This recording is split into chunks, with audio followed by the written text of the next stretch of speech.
Story RH, le podcast RH qui ne vous raconte pas d'histoire. Bienvenue à toutes, bienvenue à tous. History is made of stories. Dans cet épisode, nous allons parler d'expérience client et de digital, en nous intéressant à la dimension culturelle que cela suppose. Ah, moi, mes clients, je les connais, je suis proche d'eux, alors autant dire que je sais tout d'eux. La proximité, c'est la clé pour connaître tes clients, je l'ai toujours dit. Alors c'est pas ton digital qui va me faire peur, hein. La proximité, c'est la clé pour tout savoir d'eux ? Je veux bien, mais pense à ces vieux couples qui vivent l'un à côté de l'autre depuis des lustres et qui ne savent plus rien l'un de l'autre, tant ils ne se parlent plus. Moi je te dis, la clé de la satisfaction client, c'est les datas. Et tu vas me rétorquer que le digital, cela te permet justement ça. Avoir des données sur tes clients, et que c'est cela l'atout concurrentiel. Mais est-ce bien ça la clé qui ouvre toutes les serrures ? Expérience client et digital, une affaire de culture ? C'est quoi l'histoire ? Bah tu sais, l'histoire plus grande est parfois faite d'histoires plus petites. Alors, je vais justement t'en raconter une d'histoire. Enfin, une anecdote personnelle. Histoire de faire de l'exemple particulier une généralisation hâtive. Ah oui, tu veux dire que tu vas encore râler sur une expérience client que tu as faite, c'est ça ? Quand t'as commandé un écran d'ordinateur chez l'américain que certains détestent et fustigent, et de l'autre côté une machine à laver le linge chez une entreprise française qu'on aime bien, c'est bien ça ? Ouais, c'est ça. La proximité client, comme ils disent. Bref, d'un côté, je commande la machine à laver sur Internet en choisissant le modèle en fonction du créneau de livraison. Le samedi matin, 2 jours après, entre 8h et 10h. C'est précis, parce que j'ai pas le temps. Heureuse que tu es.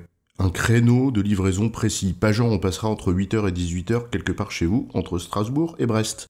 Voilà de quoi construire la confiance et favoriser un bon NPS, enfin, un taux de recommandation net.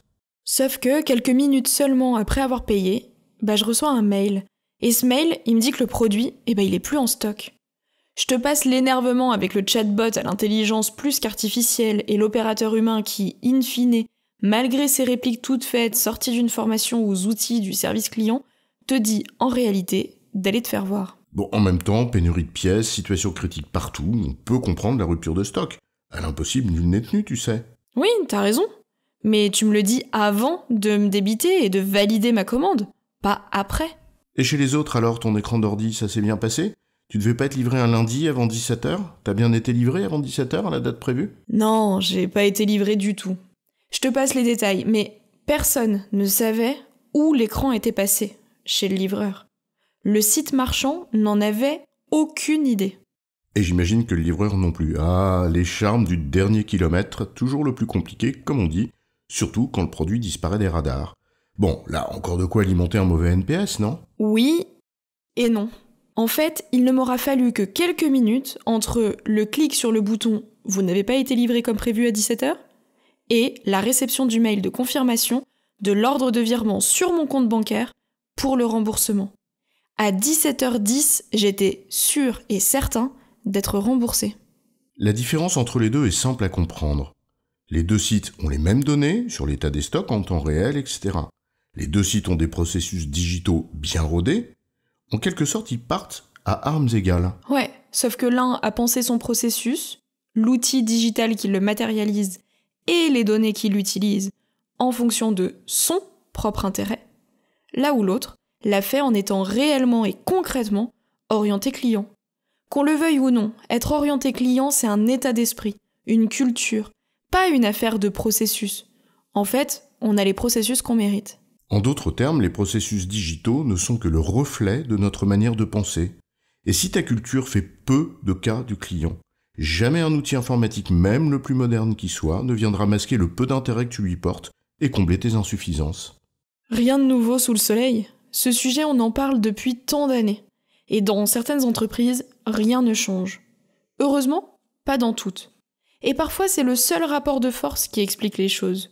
Et on pourra, dans ces entreprises, afficher toutes les valeurs et toutes les devises du genre « le client, c'est notre priorité ».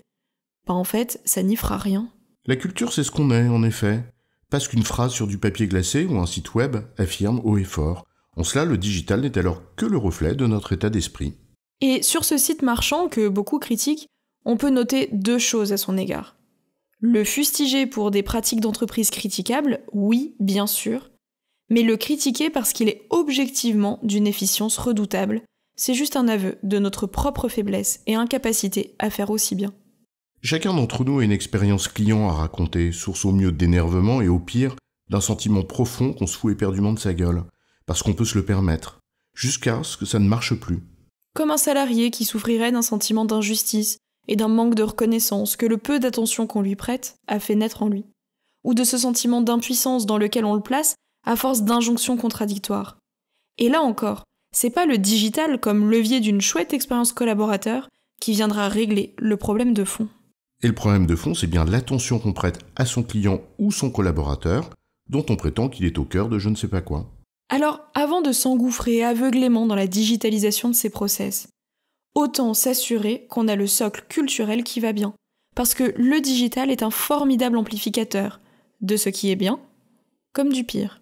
C'est la raison pour laquelle, la plupart du temps, les grands projets informatiques de type ERP, ou grands plans sur la comète du même acabit, sont de formidables révélateurs de nos insuffisances, de nos errances, et des merdes qu'on a planquées sous le tapis. Alors quand ça remonte, on tape sur l'outil ou le projet, c'est quand même plus facile que de se remettre en cause.